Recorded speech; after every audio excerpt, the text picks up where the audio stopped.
আসসালামু আলাইকুম ভাই, ভালো আছেন ভাই? বাংলাদেশি কত বছর ধরে আছেন কুয়েতে ভাই? এই তো 7 বছর। কি অবস্থা, আছেন ভালো? এই আল্লাহ রাখছে ভাই বেলাস টেলাস খাইছে কি ভাই? না ভাই, এখন তো বেলাগাছ যে উঠে গেছে। বেলাসে তো উঠে গেছে, এখন তো কার্ড থাকে, তো এটিএম কার্ড থাকে, তো ওদের কাছে মেইন সমস্যা হয়ে গেছে এইটা। মোবাইল। হ্যাঁ, কুয়েতের যারা টিপস পাইতো তাদের টিপসের সংখ্যাটা কমে গেছে একমাত্র এটিএম কার্ড হওয়ার কারণে। এই কথাটা কিন্তু বাস্তব, শুধু আপনি না, প্রত্যেকটা প্রবাসী কাছে যারা জামিয়া ডিউটি করে।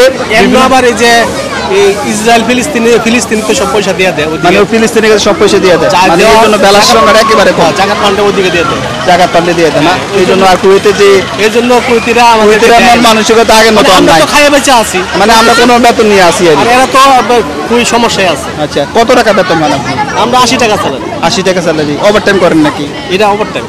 এটা ওভার টাইম করতেছে, এটা মানে 80 টাকা। কোম্পানি ফিক্সড বেতন হলো আপনার 80 টাকা, আর ওভার টাইম করেন হলো কয় ঘন্টা? এই তো এমনি 8 ঘন্টা। 8 ঘন্টা, মানে এনে কন্টিনিউ 16 ঘন্টা ডিউটি করেন। হ্যাঁ, ঠিক আছে। তো চাকরি তার মানে 100 কত টাকা বেতন আসে? 160 টাকা। 160 টাকা। 160 টাকা মাশাআল্লাহ, আলহামদুলিল্লাহ ভালোই। আলহামদুলিল্লাহ ভালো, কারণ সবাই কিন্তু আবার 16 ঘন্টা ডিউটি করে 160 টাকা বেতন পায় না। ঠিক আছে। তো 8 বছরের ভিতরে কতবার গেছেন দেশে আপনি? একবার। শুধু একবার যাওয়া হয়েছে? যেতে ইচ্ছে করে না? হ্যাঁ, যেতে তো ইচ্ছে করে, কিন্তু যাওয়া যায় না, সমস্যা। গেলেই তো দেখা 4-5 লাখ টাকা খরচ হয়। মেন করতেছে এটা না, তারপরে কত টেনশন নিয়ে প্রবাসীরা। কোম্পানি তো ভালো না, দেখা গেছে এই যে আগামী মাসে আমার আকামা টাকা দিতে হইব। আপনি কোম্পানির টাকা দিয়ে আকামা লাগান? হ্যাঁ। কত টাকা লাগে? 70 টাকা দিতে হয়। কত, 170 না 270? না, 70 টাকা। শুধু 70 টাকা 1 বছর আকামা লাগা? 1 বছর। কিছু কিছু কোম্পানি আছে আবার 250-300 টাকা। এটাও কি বাস্তব? কিছু কিছু কোম্পানি আছে, আমাদের কোম্পানি আছে 250 না, এমন লোক আছে। আপনি কি আহালিয়া কামা না আকুদা কামা? আমারটা আহালিয়া কামা। আহালিয়া কামা 70 টাকা। আহালিয়া কামা অনেকে জানা মতো টাকা নেয় না। টাকা লাগে না, কিন্তু তারপর টাকা নেই, কোম্পানি নিলে কিছু করার নাই।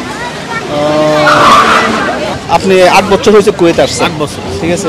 তো 8 বছরের ভিতরে আপনার যে সমস্যাগুলো ছিল ব্যক্তিগত বা নিজের দেশে, সমস্যার সমাধান হয়েছে নাকি? সব কে সমাধান হয়?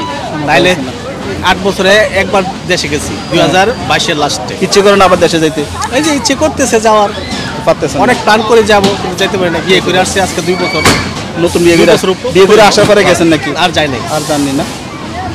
প্রবাসীদের এই কষ্টগুলো কিন্তু মানে বেশিরভাগ প্রবাসীদের, যে বিয়ে করে আসার পরে একজন ফ্যামিলি, মানে তার ফ্যামিলিকে যে কতটুকু সময় দেবে সেটাও পারতেছে না সে।